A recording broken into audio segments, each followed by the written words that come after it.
can rat it, mat it, shape it down to size. Well, I can tease it, freeze it, dig it like first prize. Well, I can take it blank, paint it wild, till you tell me stop. At the right Fink'S surfboard shop. Well, I can paint it, sand it, tie it up in bows. I also advertise, specialize in slots for your toes. But when I hear the crack, grab my finboard and I hop out of that Fink'S surfboard shop.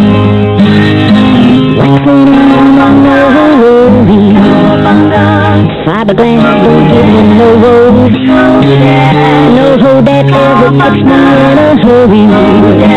I even cut my parts for extra fingers and toes. Well, I can file them, grind them, brush on the fiberglass, grind them here, trim them there, till I got lots of class. But when I hear the high tide calling, drop my tools and I stop out of that Fink'S surfboard shop. Oh, get on it! Oh, let's hear a whim of that rat tape pigeon now.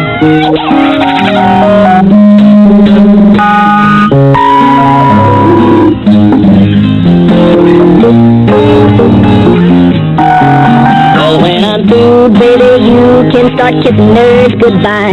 Some surfboard wax and you're ready, man, to tell your buddy hi. I'll finish off with black spray, then I'll watch you strut and bop out of that Fink'S surfboard shop.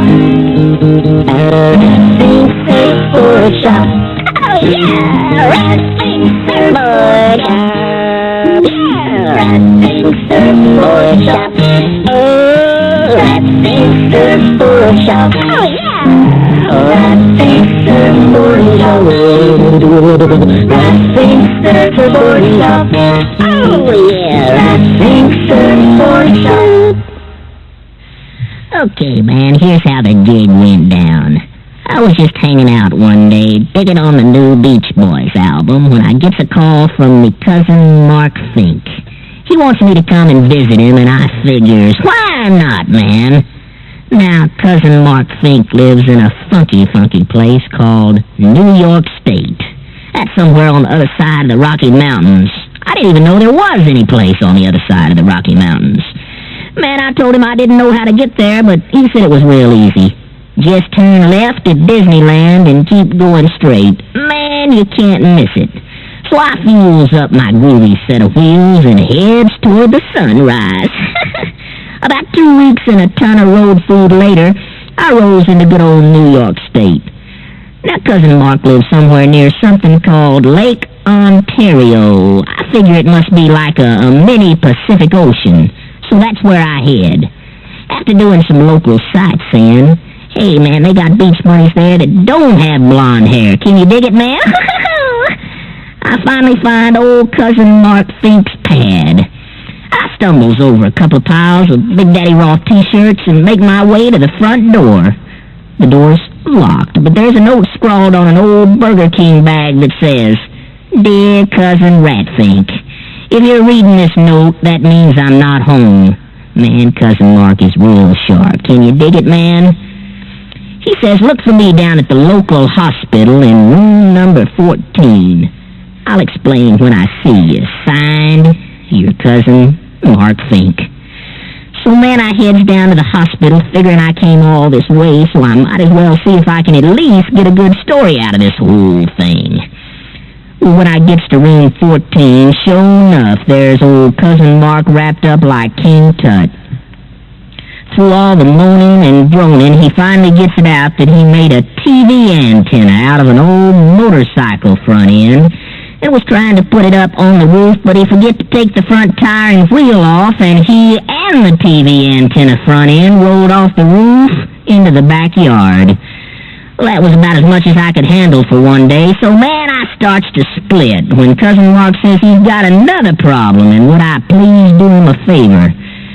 I tells him that now he got 2 problems, 'cause I ain't interested in the other one, but then I figures maybe the story will get better. Cousin Mark says that he just bought a brandy spanking new 1986 Harley Ferguson motorcycle. That's half motorcycle, half tractor, folks. And he's got to pick it up today, 'cause the dealer goes on a month's vacation tomorrow and is going to close during that time. I asked him what he's going to do with a bike in his condition, and he says the doctor will let him out in a week and that he wants to ride his new bike when he gets home. So would I please go pick it up for him? And if I do, he says, man, the old rat Fink can use it till he gets out of the hospital. Now, I figures my short is in need of a little repair after that long trip, and I could use a little transportation. And, man, I could think of a lot worse ways to get around than on a brandy new Harley Ferguson, so I says, okay, man, I can dig it, man. Well, there it is, and what a beauty. Oh, man, super low seats, super big motor, and a ton of chrome. I love it. Let me just sit on this baby for a minute. Okay, minute's over. Now let's fire this thing up. Hey, wait a second. There's no kickstarter. And a salesman comes over and says, hey, man, that's an electric start model. What's this world coming to, man? The next thing you know, they'll have automatic transmissions on these things. Okay, Rat Fink, turn the key, move the switch to run, hit the starter button, and oh, surprise, surprise, what a sweet-sounding ride. Cousin Mark had the shop install a set of headers. Like this thing needs to attract any more attention than it already does. Okay, well, let's see what she'll do. Pull in the clutch, kick her down into first, and away we go. Well, sort of. Must be a defective clutch, because I know I didn't install it. Fire it up again, and man, I'm cruising. This thing is a real pavement pounder, but this cold weather sort of takes the edge off the rush I'm getting. Oh, one thing I forgot to tell you about New York State. Even though it's springtime, it still gets pretty darn cold sometimes, and they got this stuff here that they call snow. Now, snow is sort of like sugar-frosted flake cereal, only real cold and wet and slippery and mushy and gooey and slimy. Real weird stuff, man, weird. They say it comes out of the sky, but, man, I don't know. I'd have to see it first.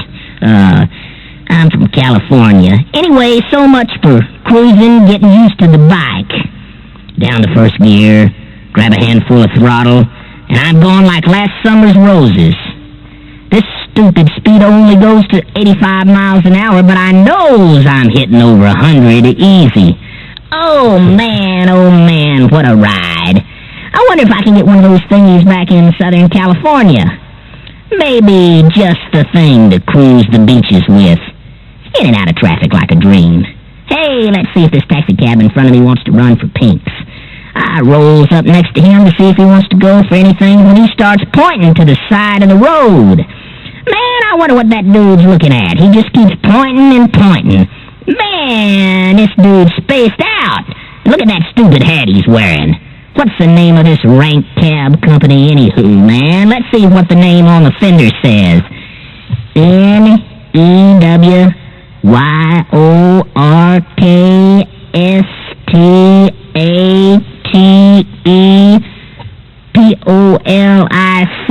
New York State Police.